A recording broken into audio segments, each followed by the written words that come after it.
Social development. The first social development theorist we will look at is Alfred Bandura.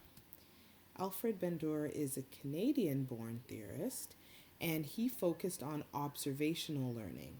He talked about behaviors and mimicking others and being able to see behavior that is modeled and that can be imitated in order to give information about our cognition and our development. Bandura had four concepts that he believed were required for successful modeling of behavior: attention, retention, reproduction, and motivation. Social development has a lot of interactions between different people. So when we look at relationships, we can even think of when we look at relationship, we start with the most important or the first relationship many children have, and that's within their own family. When we think of birth order, it's interesting to note or understand that no child is born into the same family. If you think about that, the firstborn child comes into the family where maybe it's just the parents, just a parent, just caregivers, and a second child comes into that family, but the dynamic of that family is different because they're coming into a family that already has a child and caregivers. Sibling relationships are significant as well because they are considered the longest relationship that you might have with an individual in your family. It's interesting to consider and note that even in sibling families where a child grows up in the same family with the same caregivers, the same environment, children can have totally different experiences from each other and from their siblings. Peer relations are important for social emotional development because this is where children learn to interact, they learn to socialize with each other, they learn to understand their emotions and the emotions of others, and also regulating their emotions. When it comes to peer relations, there is a need to talk about bullying because it is something that is prevalent between children, older children, younger children, as it relates to social interactions. And understanding that bullying is really unwanted, negative interactions between a child that seems to have less power and a child that seems to have more power. There are differences seen with bullying depending on the child, if they're a girl, if they're a boy, the way that they interact with each other, the way that they would bully would be different in nature. There is such a concept as preschool bullying, and that's just the understanding that bullying can start younger than school age children, and it's really about how the children are interacting with each other. So you could still have a preschool or younger child interacting with another child in an unwanted way. Some of the types of bullying include verbal, indirect, physical, and sexual. So there are times when bullying does occur at younger ages, and also there are cyberbullying opportunities and relational bullying opportunities as well. Sometimes those happen a little bit older than preschool or older than the 2 to 6 age range, but they are factors and they are considered types of bullying as well. So the role of the educator in this case, if a child is being bullied, really listen to the child, believe the child, get the child involved in activities, can contact the school in that case or the child care setting. If you're witnessing bullying, really have discussions with children about what is okay, what is not okay, how we interact. And at a younger age, it may also be interacting or discussing feelings, how children may feel about something. Even witnessing that may be something that would be upsetting to a child to see, let alone the child that may be involved in it. And then if a child is bullying others, really letting them know what's okay and what's not okay, giving them the language, being very, very mindful and respectful that they are also developing and learning, but letting them know what's appropriate and what's not appropriate. When we look at attachment, we think of what that might be, what is attachment, what does it develop, and how does it develop. So when we think of attachment, it's really that closeness or that bond, either emotionally or physically, with another person. It is really our biological predisposition to become attached to our caregiver, and really that attachment would have us wanting to be near the caregiver. Initially, it is said to be for survival, which we'll look at in a moment, but really we need that attachment to also develop and thrive. Babies that don't tend to have any attachment have had what is called failure to thrive, where they're not wanting to grow, live, develop healthy because they don't have the attachment or interactions with a caregiver. Babies begin and people begin this relationship and attachment to another caregiver when they begin at that crying stage. So crying, really trying to show their needs, helps them to interact and begin that attachment. And how a parent responds to that child, or a caregiver responds to the child, really facilitates or kind of gives a foreshadow to what kind of attachment or bond they will have. This kind of has that shadow with Erik Erikson when he talked about that trust and mistrust. So if that, it would be in a similar stage where children are developing these attachment styles as well. Some factors that may influence attachment would be parental employment, parents' working model, opportunities for attachment, temperament, and a family circumstance. For attachment styles, we're going to look at Bowlby, John Bowlby, and his thought was that we have that biological predisposition to attach to others so that we can survive. The 4 stages of attachment, according to Bowlby, would be pre-attachment, attachment in the making, clear-cut attachment, and formation of reciprocal relationships.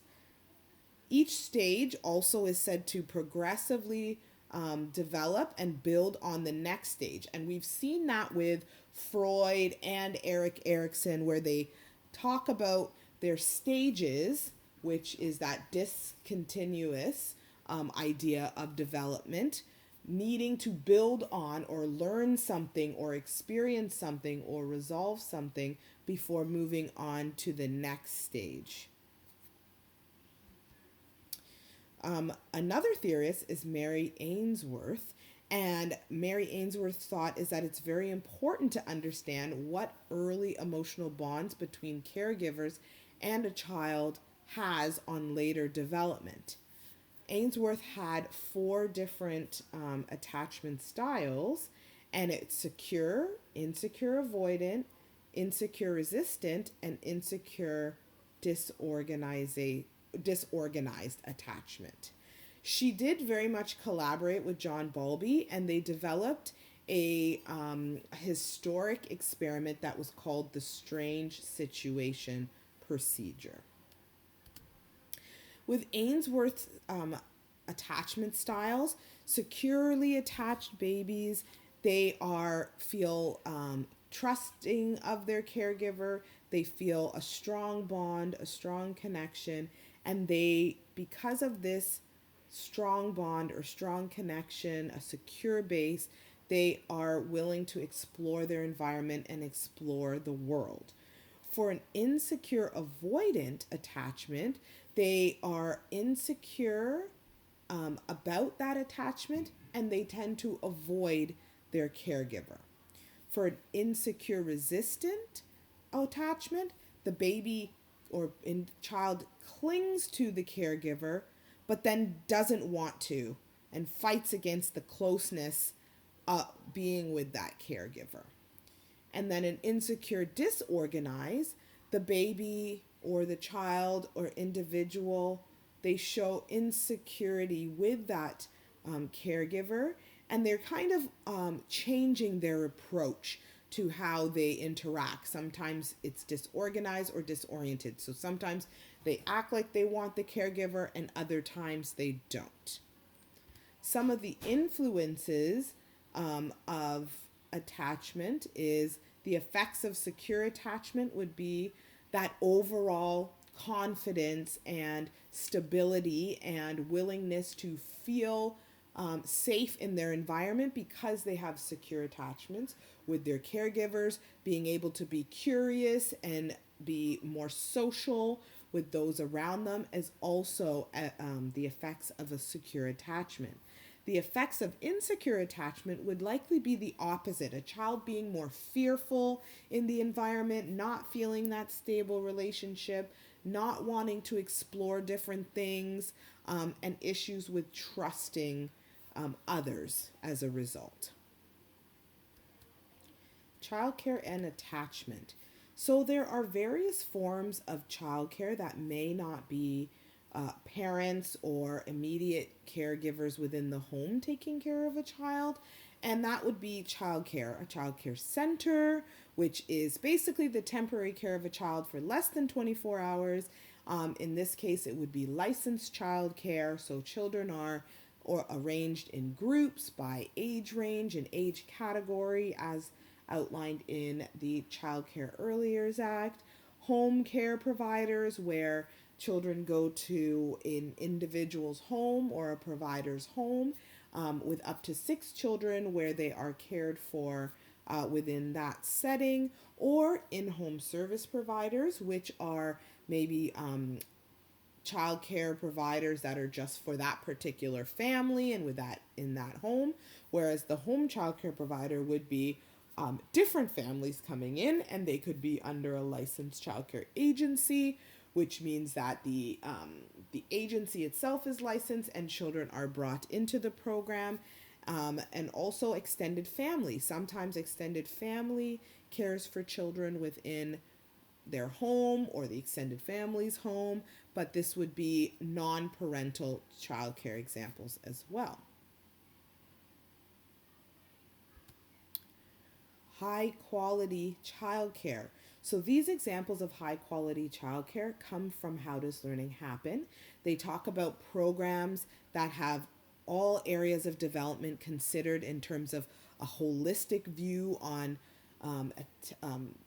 materials that are chosen, activities that are created for the children, all having all the domains in mind, having the opportunity to sit down and reflect on a program so that it's continuously improving, understanding what the needs of children are and what the needs of childcare is, and really understanding the framework and having a good, clear program statement that staff understand and that can be followed within your program. These are examples of high quality childcare. When we look at childcare and attachment, the effects of childcare and attachment, it really depends on the timing of childcare. So when a child is placed in childcare, when they're enrolled, we know that sometimes children can come into programs as young as 6 weeks. Sometimes children don't come into programs until they're 18 months after that maternity leave period that we have in Ontario. Or sometimes children don't come to childcare until a before and after school program when they're in kindergarten. So they can be 3.8 years old or older. So it really depends on when they enter childcare. Full-time childcare prior to 12 months may be detrimental to attachment. So thinking about, if a child is younger in a program, how would that affect attachment with a caregiver at home if the child is very, very young and comes to childcare as young as 6 weeks? The quality of childcare has many factors. So every educator or teacher does need to be responsive to those children's needs in order to have that secure secondary attachment, meaning that they have a secure attachment with their primary caregiver and they would have a secure secondary attachment with their child care caregiver. And sometimes you see that when children come into programs and they rush to that one caregiver that they've made that attachment to. Often, when children start programs, and they are very sad when they start leaving their primary caregiver, they soon attach to a secondary caregiver where they are still sad that their parent has left, but they feel comfort with that secondary caregiver. So, the other thing to remember is that if at home or even at the childcare, if educators are unresponsive to children's needs, there's still that opportunity to create that unsecure attachment. Parenting styles. So, Diana Bowman talked about the parenting styles and did a study determining the different types of parents and their interactions and the way that they involve themselves with their children as authoritarian, permissive, and authoritative. Eleanor and John in 1983 added the fourth one, which is neglectful. Play. Play is essential to the young child's development. It advances cognitive abilities. It increases their ability to connect with their peers, reduces stress and tension, increases exploration, and really gives them an opportunity to explore their world. It's also a major milestone in their representational development because when they're pretending, they're interpreting and they're showing you what they think is going on in the environment around them.